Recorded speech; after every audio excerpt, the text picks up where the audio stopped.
Ceci est un livre audio autogénéré par Google. Historique. Dirigé par Bruno Pequignot et Denis Rolland. La collection historique a pour vocation de présenter les recherches les plus récentes en sciences historiques. La collection est ouverte à la diversité des thèmes d'études et des périodes historiques. Elle comprend 3 séries. La première s'intitulant Travaux est ouverte aux études respectant une démarche scientifique, l'accent est particulièrement mis sur la recherche universitaire, tandis que la deuxième intitulée Sources a pour objectif d'éditer des témoignages de contemporains relatifs à des événements d'ampleur historique ou de publier tout texte dont la diffusion enrichira le corpus documentaire de l'historien. Enfin, la troisième, Essais, accueille des textes ayant une forte dimension historique, sans pour autant relever d'une démarche académique. Série Sources. Pierre Moulier, Robert Moulier, officier parachutiste, Indochine 1946 à 1955, 2021. Yves de Mestier Dubourg, Carnet de notes du général Thévenet 1914 à 1917, suivi de Réflexions sur la nation armée, 2021. Sophie et Laurent Wirth, La République en héritage ou le fil de Marianne, 2019. Gentil Puigmoreno, fils de l'exil, Itinéraire d'un fils d'exilé républicain catalan 2016. Pierre Sage, 4 générations dans l'industrie textile en Normandie, 2014. Gérard Ponsinet, Guerre aux civils, Guerre des civils dans les Ardennes envahies de 1914 à 1918, 2012. Claude Vigoureux, Servir la gueuse, Lettres d'officier, 1894 à 1929, 2010. Henri-Charles de Thiard de Bissy, Correspondance du comte de Thiard, texte revu, avant-propos et notes par Bernard Alice, 2010. Yves Blavier, Fournier l'Américain. Mémoires secrets et autres textes, 2010. Si un jour ces cahiers tombent entre les mains d'un de mes petits fils, en aurais-je, ou de mes petits-neveux, ils se demanderont si de pareilles choses ont été possibles et ils nous traiteront de byzantins. Écrit par Auguste von der Eden, le 7 janvier 1919. Cahier 38. La symphonie des bombes, la guerre de 1914 à 1918. Prélude. La lune étincelante apparaît triomphante. En l'azur velouté palpitent 1000 feux. La ville attentive, un long soupir s'exhale. De crainte énamourée un grand ciel mystérieux. Soudain un frisson passe, ondule, roule, meurt. La sirène mugit, la terreur indicible. L'aveugle panique perce l'air de clameur. Des cris éperdus fuient vers l'abri invisible. Madeleine Hayden, Divination. Poème, page 11, Antibes, 1921. Madeleine Hayden, 1891 à 1971, est la fille d'Auguste von der Eden, la 4e de la fratrie. Remerciements. Tous nos remerciements vont au colonel Pierre Lotte, petit-fils d'Auguste von der Eden, sa femme, ses enfants et petits-enfants ainsi que les membres de la fratrie du colonel Pierre Lotte. Celui-ci a conservé les 45 cahiers écrits par son aïeul. Introduction. L'année 1919 voit la fin du conflit de la Grande Guerre et l'ouverture de la Conférence internationale de la paix organisée par les vainqueurs qui se déroule du 12 janvier 1919 au 28 juin 1919 à Paris, date à laquelle le traité de paix est signé dans la galerie des glaces du château de Versailles, à l'endroit même où Empire allemand avait été proclamé le 18 janvier 1871. C'est le premier des traités signés pour officialiser la fin de la Grande Guerre. Seule l'Allemagne est concernée par cet accord. L'ensemble des Français, dans sa grande majorité, y voit là comme une cérémonie d'expiation, le moyen d'effacer une blessure vieille de 49 ans. L'ouverture de la conférence de la paix se fait suivant un cérémonial précis, et elle est suivie par un décompte du nombre de représentants pour chaque pays, processus qu'Auguste von der Eden décrit avec soin. Le traité de Versailles ne règle pas tous les problèmes. Les négociations sont menées d'abord par le Conseil des 10, puis à partir du 23 mars 1919 par le Conseil des 4 ou Conseil suprême, c'est-à-dire le président américain Wilson, le Premier ministre britannique Lloyd George, pour la France Georges Clemenceau et du côté italien, Vittorio Emanuele, président du Conseil italien, Orlando est écarté du pouvoir en juin. La Russie est en pleine négociation.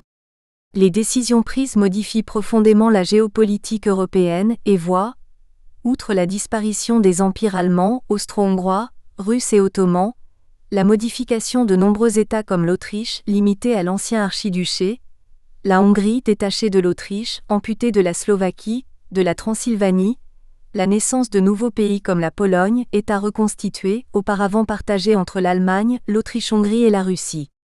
La Tchécoslovaquie et la Yougoslavie sont des États nouveaux, ce dernier créé par la Fédération des Slaves du Sud autour de la Serbie. La situation d'Auguste von der Heyden en 1919. En 1919, Auguste von der Heyden a 69 ans, il est professeur honoraire et n'enseigne plus au lycée de garçons de Troyes. Cependant, son désir de suivre le déroulement des événements et de transmettre ses impressions face à l'actualité de son pays n'a pas changé, et il suit avec régularité et passion les événements des années 1919 et 1920. Pendant l'année 1919, il rédige 6 cahiers, à partir du 18 décembre 1918 jusqu'au 18 décembre 1919. Pendant l'année 1920, Auguste von der Heyden en rédige 2. Le rythme est beaucoup moins soutenu que pendant les années de guerre. Fatigue de l'auteur qui a maintenant terminé sa carrière professionnelle et aspire à se reposer, ou lassitude de l'écrivain devant les difficultés? Il écrit sur des cahiers d'écolier de petit format d'environ 60 pages, augmentés d'articles de journaux sélectionnés par lui, ou de caricatures provenant de la presse nationale et régionale, La Tribune de l'Aube, journal républicain indépendant publié à Troyes entre 1901 et 1942, Le Petit Troyen, journal quotidien de la démocratie de l'Est, publié à Troyes de 1881 à 1944. L'auteur apparaît amer et déçu, car il a une haute idée de la France, de sa place dans le monde et il a l'impression qu'elle a beaucoup perdu à la fin de la guerre. Auguste von der Heyden achève son dernier cahier en novembre 1920, mais il continue visiblement à les feuilleter, à les relire pour prouver que d'une certaine façon il avait raison. Il note souvent « Je l'avais écrit dans mes cahiers ». En 1919, Auguste von der Heyden est un homme en colère parce qu'il a perdu son fils aîné au tout début de la guerre, au moment de la bataille des frontières, dans des circonstances difficiles à préciser malgré ses recherches incessantes pour connaître le lieu de son inhumation et ses multiples courriers adressés au curé de Messins, aux maires et aux autorités militaires. Son fils aîné était promis à une brillante carrière militaire, Saint-Cyrien, élève de l'école de guerre, il a été tué à l'âge de 29 ans et l'auteur ressent cruellement cette perte. Auguste von der Heyden est en colère, car à la retraite depuis le 1er janvier 1919, lui, le professeur zélé, le pédagogue, découvre que sa pension de retraite est insuffisante face à la hausse du coût de la vie et à l'inflation galopante qui suit la période du conflit. Lui, le fonctionnaire, l'ancien combattant du conflit franco-prussien de 1870, ancien militaire qui a multiplié les périodes de réserve, il est envoyé à la retraite et il ressent un profond sentiment d'injustice, ce qui le rend plus sensible aux inégalités générées par la fin du conflit. Il est en colère contre la cherté de la vie. La baisse du niveau de vie due à sa mise à la retraite qui a entraîné une diminution de ses revenus, mais pas seulement. Le coût de la vie a considérablement augmenté et ses remarques sont tout à fait justifiées. Ce sont les classes moyennes, auxquelles il appartient, qui ont le plus souffert de l'appauvrissement consécutif à la Grande Guerre. Si ce thème est fréquemment développé par Auguste von der Heyden, il l'est aussi dans la presse locale et régionale. L'auteur fustige ceux qu'il appelle mercantis, accapareurs et autres. Pour étayer ses dires, il n'hésite pas à écrire des listes de prix de denrées de première nécessité mais aussi d'autres, en insistant sur la difficulté à se procurer ces denrées et aussi sur leur prix en constante augmentation. Ainsi, la journée du 4 mars 1919, il liste les prix des denrées indispensables comme le pain, le beurre, le lait, en soulignant que depuis 1914, ils n'en ont pas vu. Le XXe siècle est le siècle de l'inflation, et c'est la guerre qui en marque l'origine. La France a financé la guerre par l'emprunt, le franc se déprécie face à la livre sterling et au dollar. Par rapport à août 1914, les prix ont été multipliés par 2,5. L'auteur est en colère face à l'organisation de la Conférence de la paix et à la préparation du traité de Versailles. Il réside à Troyes et non à Paris et suit le déroulement des événements parisiens dans la presse locale et nationale. La période qui suit la signature de l'armistice le 11 novembre 1918 et l'ouverture de la conférence de la paix n'est pas, selon lui, suffisamment mise à profit pour préparer le futur traité de Versailles. Il a l'impression que les choses n'avancent pas, que l'opinion publique n'est pas suffisamment informée du déroulement de la conférence. Il se met volontiers à la place des protagonistes tout en les critiquant avec virulence. Il a surtout le sentiment que la France n'a pas la place qu'elle mérite après tous les sacrifices qu'elle a consentis, et qu'elle est dominée par les États-Unis et le Royaume-Uni. Les Américains sont devenus les créanciers des États européens, dont la France, qui cumule, comme le souligne Auguste von der Heyden, un déficit du budget, des créances extérieures et une dette intérieure très forte due aux emprunts lancés dans le pays pendant la guerre. En conséquence, les revendications matérielles des Français apparaissent d'autant plus importantes qu'ils ont participé à tous les combats. Or, en 1919, l'Europe dépend désormais du bon vouloir des Américains qui détiennent une grande partie du stock d'or mondial. Les belligérants ont dû contracter des emprunts pour financer la guerre et se dessaisir d'une partie de leur stock d'or. Auguste von der Heyden est en colère, car il a l'impression que la France a perdu de son prestige, de son importance dans le monde. Il est en colère contre l'Allemagne et les Allemands, qu'il qualifie pour la première fois de Boche ou de Fritz. Il ressent avec beaucoup d'acuité le danger que peut représenter l'Allemagne. Auguste von der Heyden est en colère contre les hommes politiques de son pays qui trouvent difficilement grâce à ses yeux. Il les traite de politicailleurs, de mercantis, etc. Les accuse de parloter, de conférencières, ce qui ne l'empêche pas à la fin de l'année 1919 d'être élu comme membre du conseil municipal de Troyes. Lui qui pendant 5 ans n'a cessé de critiquer les hommes politiques de l'époque se retrouve élu à sa grande surprise et en ressent un certain plaisir. L'auteur rédige son journal, au présent, au fil des jours, dans une quasi-simultanéité avec la vie. Ces deux formes d'écriture du moi reposent sur deux expériences différentes du temps. Dans un cas, on envisage une durée, dans l'autre, on se situe dans l'instant. En effet, le journal évoque des souvenirs presque immédiats. La maladie revient comme un leitmotiv dans les cahiers, ce qui semble accréditer la thèse de l'hypocondrie. La place accordée au corps est liée à l'histoire de ses écrits intimes. Ici, l'auteur souffre d'une maladie cardiaque, ce qui explique ses insomnies. Il se lève à 2 heures du matin ou 3 heures et écrit jusqu'à l'aube. Ce rendez-vous quotidien avec l'écriture organise son existence.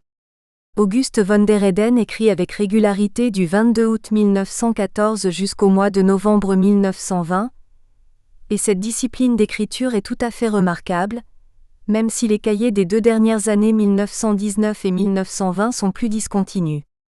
Son journal a plusieurs fonctions. D'abord, il lui permet de vivre la guerre par procuration. Il suit la carrière de son fils cadet Maurice engagé à l'âge de 18 ans en 1917 et toujours dans l'armée en 1919 et ensuite, à la fin du conflit, il met toute son énergie à essayer de trouver la tombe de son fils aîné. Il relit ses notes, les pages qu'il écrit lui permettent d'exister dans la durée. Le journal centralise les archives de la vie intime et devient en quelque sorte la mémoire d'une expérience personnelle. Ses écrits relèvent de l'écriture de soi, du fort privé. Le récit d'évasion du camp de Mayence, événement qui s'est déroulé en janvier 1871, mais qui a été publié a posteriori, était destiné à ses enfants, mais aussi à un public plus large, celui de ses élèves et plus particulièrement ceux qu'il préparait à l'entrée à l'école spéciale de Saint-Cyr. Auguste von der Heyden est né le 4 septembre 1849 à Veilleur dans l'arrondissement de Saverne, Bas-Rhin, en Alsace d'un père garde forestier et d'une mère au foyer. Le couple est domicilié à Haguenau pendant le conflit franco-prussien. Après avoir passé ses 2 baccalauréats à dominante scientifique, il réussit le concours d'entrée à l'école spéciale de Saint-Cyr. Le conflit franco-prussien éclate en juillet 1870 et il s'engage comme simple soldat à Strasbourg et participe au siège de la ville du 15 juillet au 28 septembre 1870. Fait prisonnier, il est envoyé au camp de Mayence. Il s'évade en janvier 1871 et parvient à rejoindre la Suisse après un périple long et difficile qu'il a lui-même retranscrit. Sa parfaite connaissance de l'allemand lui permet de réussir son évasion en compagnie de l'honneur, emprisonné comme lui à Mayence. Il opte le 28 juin 1872 pour la nationalité française. Il est ensuite membre de l'Alliance française et à ce titre, a beaucoup voyagé. À partir de l'âge de 31 ans, il devient professeur d'allemand au lycée de garçons de Troyes. Il se marie le 27 septembre 1884 avec Marie Fierard qui avait commencé l'école de Sèvres, école normale fondée en 1881 par Camille C, pour former des professeurs féminins. Le couple a 7 enfants, 3 garçons et 4 filles. Il meurt à Troyes le 23 octobre 1927, à l'âge de 78 ans, 7 ans après avoir rédigé son dernier cahier en novembre 1920. Le contenu des derniers cahiers. Comme dans les précédents cahiers, Auguste von der Heyden souhaite retrouver l'emplacement de la tombe de son fils Henri. L'écriture des cahiers est pour lui une manière d'essayer de faire son deuil. Cependant, le pèlerinage mémoriel n'apporte pas de réponse aux interrogations que se pose le père de famille. La souffrance est perceptible et la date du 22 août 1914 reste un activateur mémoriel puissant pour Auguste von der Heyden et les siens. De nombreuses familles, à la fin du conflit, recherchent désespérément la dépouille de leurs proches disparus afin de faire leur deuil. Stéphane Audouin-Rousseau a souligné que la mort en guerre inverse l'ordre normal de succession des générations. Ce sont les parents qui doivent faire le deuil de leurs enfants et non l'inverse, ce qui est complètement contre nature. C'est le cas pour la famille von der Heyden, puisque c'est l'aîné qui a disparu dès le début du conflit. À cette douleur particulière s'ajoute parfois la culpabilité d'avoir encouragé les fils à prendre les armes, à s'engager volontairement, ou à tout le moins de n'avoir rien fait pour les dissuader comme l'écrit Nicolas Beaupré. La Grande Guerre a inauguré la mort et le deuil de masse. Auguste von der Heyden ressent très durement la perte de son fils aîné, promis à une belle carrière militaire et tué sur le champ de bataille lors de son baptême du feu. Il veut absolument connaître les circonstances de sa mort et l'endroit où il a été enterré. En 1919, à la fin du conflit, il se rend 2 fois dans l'est de la France, la première fois en Alsace-Moselle en voyage officiel. Il part de Paris le 21 avril 1919 pour se rendre dans l'est. Il décrit les ruines de Verdun, se rend à Strasbourg, Metz. Et la seconde fois, au mois d'août 1919, il fait un pèlerinage à Messin au cours duquel il rencontre successivement le curé, des habitants du village et essaie d'avoir des réponses à ses questions. Il est parti avec un objectif précis, retrouver la tombe de son fils, ce qu'il ne parvient pas à faire malgré tous ses efforts. Inscrire les noms, les lire, c'est sortir de l'anonymat, de la perte et du vide, écrit Annette Baker. Les centres d'intérêt d'Auguste von der Heyden n'ont pas changé pendant les années 1919-20e. La politique internationale et la diplomatie européenne et mondiale occupent une place de choix dans ses préoccupations. L'auteur s'intéresse de très près aux négociations internationales et se montre très préoccupé par la situation de la France dans le concert des puissances européennes et mondiales. Il avoue ses craintes sur les relations entre la France et l'Allemagne, tout en étant partisan d'une ligne dure vis-à-vis du pays vaincu. Pas de prosopopée dans les cahiers des 2 dernières années comme il l'a fait en 1916 et plus tard, mais il continue à donner son avis sur les grands de ce monde, en prêtant des paroles, attitudes ou interprétations aux responsables de la politique européenne et mondiale. Il nous fait revivre les négociations au jour le jour de la conférence de la paix qui mène à la signature du traité de Versailles, et nous en fait ressentir toute la complexité. Cependant, en tant que provincial, il ne nous montre pas à quel point Paris est devenu le centre du monde pendant les mois de janvier à juin 1919. Il parle en citoyen du monde. Les voyages qu'il a effectués en Afrique et en Europe lui ont donné une conscience aiguë des problèmes de son époque. Auguste von der Heyden mentionne très souvent les actions et paroles du président américain Wilson. L'entrée en guerre des États-Unis a marqué un changement considérable dans les règles de la diplomatie états-unienne, pour justifier l'engagement américain en Europe. C'est au nom de la défense du monde libre que les Américains s'engagent dans le conflit en 1917, après l'attaque par les Allemands du Lusitania le 7 mai 1915. Les États-Unis ont attendu le 6 avril 1917 pour s'engager aux côtés des Alliés. Cet engagement rompt avec la politique isolationniste américaine. Les Américains sont qualifiés des États associés, plutôt que des États alliés. Les 14 points du président Wilson constituent une caution morale pour l'entrée en guerre des États-Unis.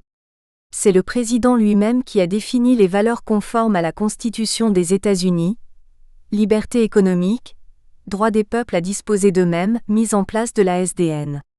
Société des nations, et il ne prétend pas établir une quelconque hégémonie. Si les États-Unis sortent renforcés du conflit, les Américains et plus particulièrement le Congrès, malgré les efforts de Wilson, refusent d'entrer dans la SDN, le pays ne souhaitait pas s'engager dans une guerre européenne. Surtout, la position de Wilson aux États-Unis est considérablement affaiblie à la suite des élections qui se sont tenues le 5 novembre 1919.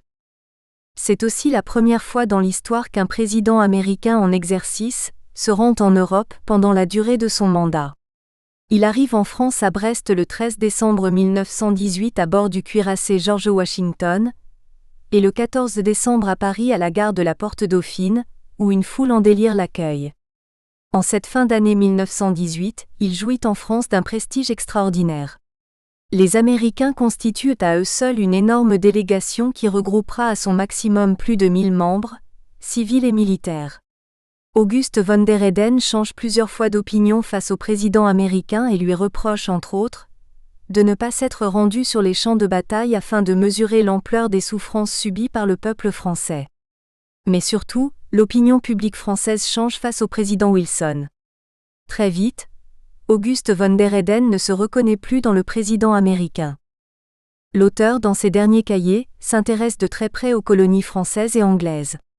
Il a effectué comme membre de l'Alliance française des voyages lointains en Turquie, en Grèce, en Macédoine, et il a une vision très précise de ce que peuvent rapporter les colonies. Auguste von der Heyden est alsacien, et la situation de l'Alsace-Lorraine le préoccupe au plus haut point. Comment le pays va-t-il retrouver sa liberté après des années d'occupation ?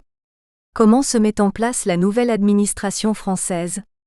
Il a visiblement conservé des liens avec sa région d'origine, et presse le malaise alsacien-mosellan qui suit la fin du conflit. Les négociations du traité de Versailles occupent une place non négligeable dans ses cahiers. Auguste von der Heyden se passionne pour l'ouverture de la conférence de la paix, qu'il décrit longuement, ainsi que les préparatifs du traité de Versailles et le rôle joué par les différents protagonistes. La paix. Jamais ce mot n'a été associé à autant de qualificatifs le plus souvent dépréciatifs. 1er janvier 1919, verrons-nous une bonne paix ? Écria von der Heyden. Le même jour, il parle de paix presque blanche, une paix boiteuse, expression qu'il utilise à nouveau le 12 février. Pour les Allemands, la paix est considérée comme infamante, humiliante.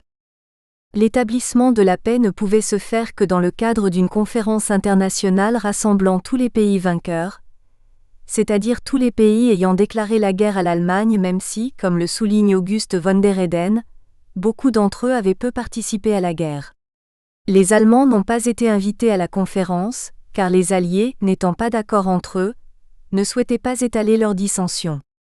La paix souhaitée par l'ensemble de l'opinion française passe par l'établissement de la sécurité des frontières de la France.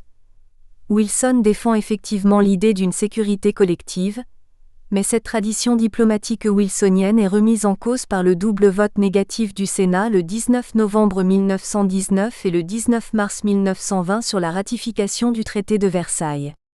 Le texte du traité, avec quelques amendements, n'obtint aux États-Unis, le 19 novembre 1919 que 39 voix contre 55 et le 19 mars 1920 49 voix contre 35. Cette voix faisait défaut pour obtenir la majorité des 2/3. Les États-Unis durent alors signer une paix séparée avec l'Allemagne, l'Autriche et la Hongrie en août 1921. Wilson a eu à faire face à une double opposition, celle des associés franco-anglais et celle des sénateurs américains. Le Sénat américain, en vertu de l'article 2 section 2 de la Constitution américaine, doit en effet ratifier tout traité qui engage les États-Unis. La Société des Nations n'était pas une idée propre à Wilson. Theodore Roosevelt l'avait déjà évoqué en 1910, dans son discours de la cérémonie de remise du prix Nobel. Auguste von der Heyden est préoccupé par la position de la France par rapport aux États-Unis. Le 17 janvier 1919, il écrit « La France deviendra une succursale des maisons John Bull et Oncle Sam ». La création de la SDN lui inspire des remarques acerbes. Le 30 janvier, il la qualifie d'utopie. Dès maintenant, on prévoit des germes de guerre future. Le 1er mai, la SDN est appelée Trust des Nations et le même mois, le 19 mai, Auguste von der Heyden considère qu'elle n'empêchera aucune des guerres qui dès maintenant pointent à l'horizon. Enfin, la question de la sécurité de la France apparaît dans ses cahiers le 21 janvier 1919. Selon lui, les Allemands ne pensent qu'à une chose, refaire ouvertement et sournoisement leur armée. L'attitude française pendant toute la guerre était qu'on ne pouvait s'attendre à rien de bon de la part du Boche expert dans l'art de tendre des pièges, selon l'expression de J.J. Baker et Gerd Krumeich. L'auteur ressent une grande défiance et méfiance à l'égard de l'Allemagne, considérée comme toujours puissante, pensant à refaire ouvertement ou sournoisement leur armée, 21 janvier, ou pouvant redevenir forte, 16 février 1919. La SDN émergente est considérée par Auguste von der Heyden comme ne pouvant pas garantir la paix avec une Allemagne qui sournoisement semble tout aussi redoutable qu'en 1914. Auguste von der Heyden nous livre dans ses cahiers le point de vue d'un homme désenchanté, qui a vécu deux guerres, celle de 1870 et celle de 1914 à 1918, la première en tant que jeune soldat enthousiaste et fougueux, la seconde en tant qu'homme d'âge mûr, malade, qui ressent une grande colère face aux événements à l'intérieur comme à l'extérieur de son pays. L'année 1919. L'année 1919, cahier 38 du 18 décembre 1918 au 16 janvier 1919. Janvier. 1er janvier 1919, suite du cahier 38. Verrons-nous une bonne paix, la tranquillité à l'intérieur ? Verrons-nous aussi la fin des restrictions et de la cherté de vie ? Ceci est une chose vitale pour moi. En ce moment, les appointements de certains fonctionnaires, des employés et des ouvriers sont doublés, tous sont largement augmentés. Ils peuvent vivre. Moi je descends de 525 à 290 FRCS. Comment vais-je faire ? Le Times donne un article sur le Maroc. Il dit que l'Espagne en détient une trop grande partie et qu'elle ne peut pas administrer, encore moins surveiller ses territoires. D'autre part, la colonie de la France ne peut avoir sa valeur que si elle a un débouché à Tanger. Donc, d'après le Times, la France devra recevoir une bande de territoire qui lui permettra de faire des chemins et une voie ferrée. Il faut aussi que le sultan sous le protectorat de la France puisse gouverner réellement Tanger. Tiens. Voilà du nouveau. Le Times parle d'or, mais pourquoi n'a-t-il pas parlé ainsi lors de la convention maroco-égyptienne ? Ou plutôt pourquoi nos hommes d'État n'ont-ils pas parlé ainsi à cette époque ? Enfin, cet article fait croire qu'il existe un accord, une convention écrite, entre l'Angleterre et la France au sujet du Maroc. Il y en a sans doute déjà un pour la Syrie et les colonies allemandes. Y en a-t-il au sujet de la frontière de 1814 et de la rive gauche du Rhin ? Si cela est, c'est que je me suis trompé au sujet de l'attitude de Clémenceau vis-à-vis de l'Angleterre. Ce ne serait pas par anglophilie, ce serait par francophilie qu'il aurait agi comme il l'a fait. Au lieu de s'appuyer sur Wilson pour enrayer l'ambition effrénée des Anglais, il se serait appuyé sur les Anglais pour lutter contre les idées de Wilson, opposé à toute annexion et plein de mansuétude pour les Allemands. Clémenceau aurait travaillé pour la paix, comme il l'a fait pour la guerre. Soit, cette politique peut se défendre, mais à condition que l'Angleterre ne prenne pas une part trop léonine. Nous la soutiendrons alors probablement dans la question de la liberté des mers. Nous ne perdrions pas grand-chose, car il paraît que nos marins seraient loin d'être brillants. Cela nous amènerait peut-être à nous rapprocher des Japonais, aussi. Si les Japonais ont vraiment des intentions hostiles, les États-Unis se mettront de leur côté, ce serait une politique pas trop anglaise. Ce serait montrer une ingratitude effroyable. Car il ne faut pas oublier que si nous avons eu la victoire, cela est dû tout d'abord à nos admirables soldats, mais aussi à l'arrivée des soldats américains. S'ils n'étaient pas venus en France dans les mois de juin, juillet, août 1918, nous n'aurions probablement pas pu battre les Allemands cette année-ci. On ne pouvait pas compter sur les Anglais. Et qui sait ce qui serait arrivé après une nouvelle campagne d'hiver ? Une paix presque blanche en tout cas. Il faut aussi voir plus loin que l'année 1919. Les Anglais, obligés par les circonstances de nous accorder des avantages, ne tarderaient pas à nous mettre des bâtons dans les roues, et à chercher à diminuer ces avantages autant que possible. Et le pire, la victoire ne sera pas toujours là. Clémenceau est allé en Vendée pour se reposer pendant une semaine. Lloyd George est allé dans le pays de Galles pour prendre une semaine de repos. Tels deux lutteurs avant d'attaquer leurs adversaires, ils se font masser et prennent des forces. En Angleterre, Asquith et son parti germanophile ont subi un échec retentissant aux dernières élections. L'Espagne, qui pendant toute la guerre a été une redoute pour les Allemands, s'est dépêchée après notre victoire de reprendre Ramonet, et celui-ci s'est précipité à Paris pour tâcher de sauver la mise. Trop tard. Cela apprendra à ces gens de servir ouvertement nos ennemis les plus cruels. 3 janvier 1919. Nous envoyons des troupes françaises en Dalmatie à Fiume entre autres. Les journaux italiens annoncent aujourd'hui, en insistant, que Sonnino a averti notre gouvernement que Fiume était préparé pour servir de base à l'armée d'Orient et qu'un général français aurait seul le commandement de cette base. Quelle est la politique de nos gouvernants ? Seront-ils jusqu'au bout les instruments dociles des Anglais et des Italiens et aussi leurs dupes ? Jusqu'où pousseront-ils l'aberration ? Pour qui sait lire entre les lignes ? Cette nouvelle donnée par les journaux indique tout simplement que les Yougoslaves avaient la velléité d'occuper les côtes dalmates, ce qui est leur droit le plus strict. Les Italiens, de peur des coups possibles, envoient par là des troupes françaises et un général français. En un mot, nous devenons les gendarmes des Italiens. Et par là, nous servons les intérêts italiens et l'ambition effrénée de ces gens foutres qui n'ont rien pu faire pendant la guerre. Nous travaillons à l'établissement d'une Italie qui, dès la paix, aura la maîtrise de l'Adriatique, de la Méditerranée orientale et centrale et étendra son influence sur tout l'Orient, de cette Italie haineuse et envieuse qui a toujours été et sera toujours notre ennemi. Mais cela n'est pas tout. Cet acte détournera complètement de nous la sympathie des Yougoslaves. Nous avions là un pays qui devait être notre ami, et qui l'aurait été sincèrement. En cas de conflit futur, nous avions là de bons alliés comme nous aurions pu et dû avoir dans notre orbite les Tchécoslovaques et les Polonais. Et en temps de paix, c'étaient des clients pour notre commerce. Bien. Nos ministres s'appliquent à rejeter tout ce monde dans les bras de l'Angleterre. Tous les jours, on annonce l'arrivée de diplomates et d'officiers anglais en Pologne, jamais on ne parle de français. Si nous empêchons les Yougoslaves de s'établir en Dalmatie, ils nous en voudront à mort et ils auront raison. Les Italiens ont déjà le Trentin et Trieste.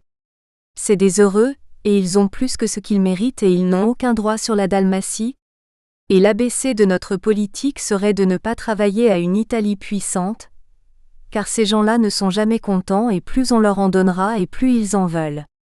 Nos ministres sont-ils aveugles, et ne voient-ils pas cela ou sont-ils incapables de défendre nos intérêts ? Je comprends maintenant l'article du Times. Pour nous amener à aller à Fiume, on nous a promis un débouché sur Tanger, c'est donner un louis d'or pour un billet de 0,50 F. Nous pouvions exiger Tanger sans aller à Fiume. Mais il est entendu que dans cette guerre, tous les coups auront été pour les Français et les bénéfices pour le consortium anglo-italien. Une chose également inadmissible, c'est cette première conférence dont parlent les journaux d'aujourd'hui et où l'on établira les premières lignes de la paix et où seuls seront représentés la France, l'Angleterre, l'Amérique et l'Italie. Et l'on prétend qu'on est parti en guerre pour soutenir les droits des petites nations. La Belgique n'en souffrira pas, l'Angleterre se chargera de ses intérêts et les défendra bien. La Serbie pouvait compter sur nous et sur l'Amérique. Mais nous allons à Fiume et nous refusons de marcher avec les États-Unis de peur d'être grondés par les Anglais. Et l'on verra cette chose insigne. Les Serbes qui se sont battus avec héroïsme ne seront pas représentés, tandis que l'Italie qui s'est surtout distinguée par sa couardise et par ses défaites, trônera à la conférence et soutenue par les Anglais, grugera les petits et se taillera une part énorme dans les bénéfices de la guerre.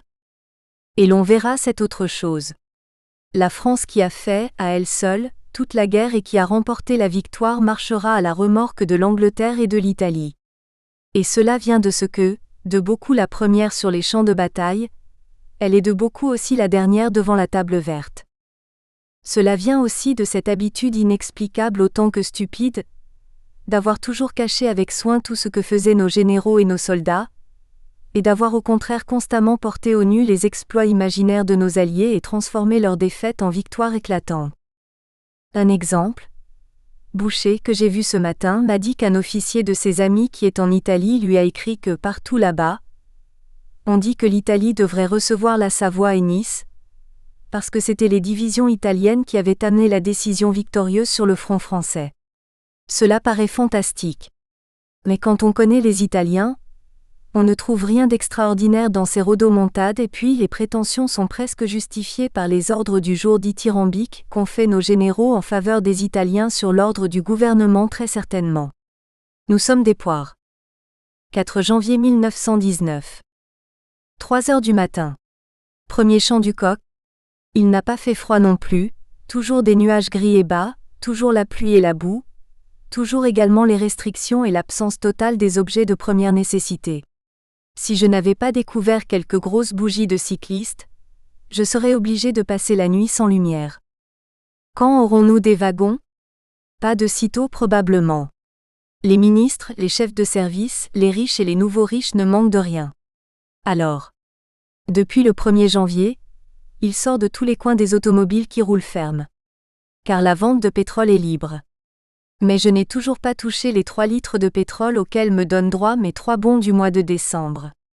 On augmente le traitement de tous les fonctionnaires, les instituteurs et les professeurs vont être augmentés de 1000 francs d'un seul coup, sans compter leurs 1800 F d'indemnité de vie chère. Et moi, on me jette dans la rue sans un sou d'indemnité en attendant que dans 6 ou 10 mois, les ronds de cuir aient liquidé ma pension. J'ai élevé 7 enfants, un de mes fils a été tué, un autre est en Macédoine et va aller en Russie reconquérir les milliards des capitalistes et l'on ne fait rien pour moi. Pendant 38 ans, j'ai non seulement instruit mes élèves, mais j'ai fait mon possible pour en faire de bons citoyens et de bons patriotes.